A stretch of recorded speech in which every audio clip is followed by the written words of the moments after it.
¿Cuáles son las condiciones que tienen los pines análogos? O sea, ¿para qué nos sirven? Los pines análogos nos permiten a nosotros leer valores en diferentes rangos. ¿Listo? Cuando son entrada, ¿qué pasa? ¿Cómo? Cuando es para entrar información, para recibir, ¿qué pasa? ¿De cuánto a cuánto va? Análogos. De entrada. Por eso es a ver, es que ustedes sí son muy buenos para leer cuando les conviene, ¿no? De entrada, cuando yo estoy metiendo la información al microcontrolador. Falso. A ver, aquí dice salida, chino. De entrada, de 0 a 1023, porque el 0 cuenta. ¿Listo? Entonces, cuando ustedes le ponen un sensor, él es capaz de meter un rango de información de 0 a 1023. ¿Sí?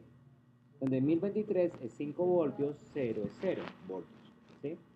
Cuando es salida, ¿qué es lo que pasa?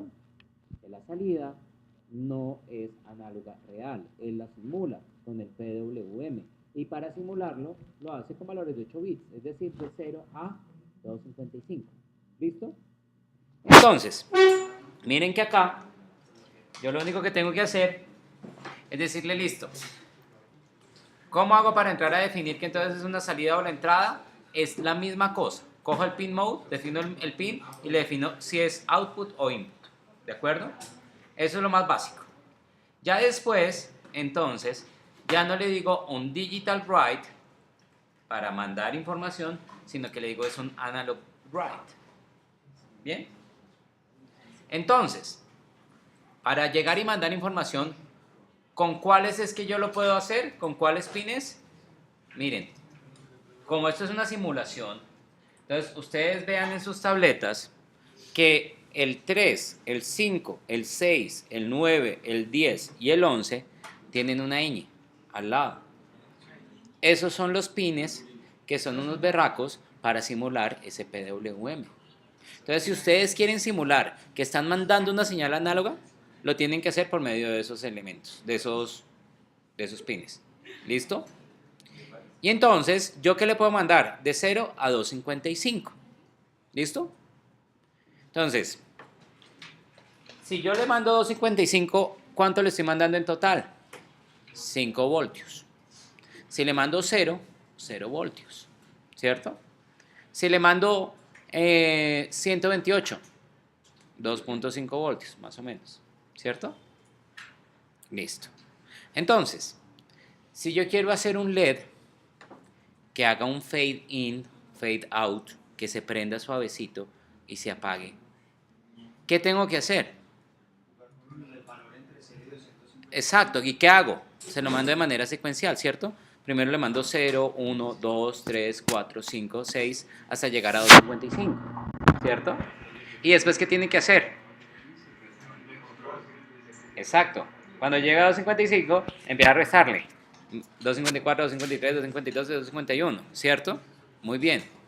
¿Qué estructura de control me sirve para hacer eso en programación? Un ciclo. Un ciclo. Puedo hacerlo. ¿De acuerdo? Entonces miren acá. Miren aquí. Entonces vamos a coger acá este analog out. Vamos a copiarlo acá. Vamos a pegarlo. Y entonces miren lo que yo hago. ¿Cuál es mi pin en el que yo voy a conectar mi LED?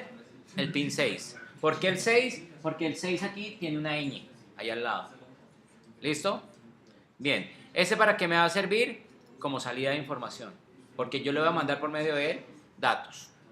Entonces que llegue y le digo, oiga, listo, generemos un for que empiece en 0 y que vaya hasta 255 y lo vaya aumentando de a 1.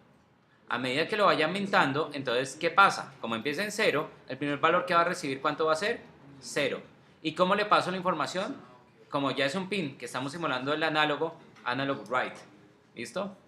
Entonces, tun, el 1. Le puse un delay de 1, bueno, uno lo puede poner como para que se demore un poquito más, un poquito menos, pero bueno, en fin. Entonces, pasa el primer loop de 0 a 1, 2, 3, 4, 5 y tal. ¿Cuándo termina este loop? Cuando ya llega al 255. Apenas termine ese loop, listo. Cojo aquí ahora, empiezo en 255 y váyale restando hasta que llegue a 0. Cuando ya llega a 0, entonces se sale del loop y vuelve a este. Y tan, y tan, y tan, y tan, y tan, y tan. Y listo. Entonces, ahí ahora yo lo que estoy haciendo es simulando ese paso de información análoga a uno de los pins. En este caso, prendiendo o apagando de un fade in, un fade out a un pin. ¿Listo? Muy bien.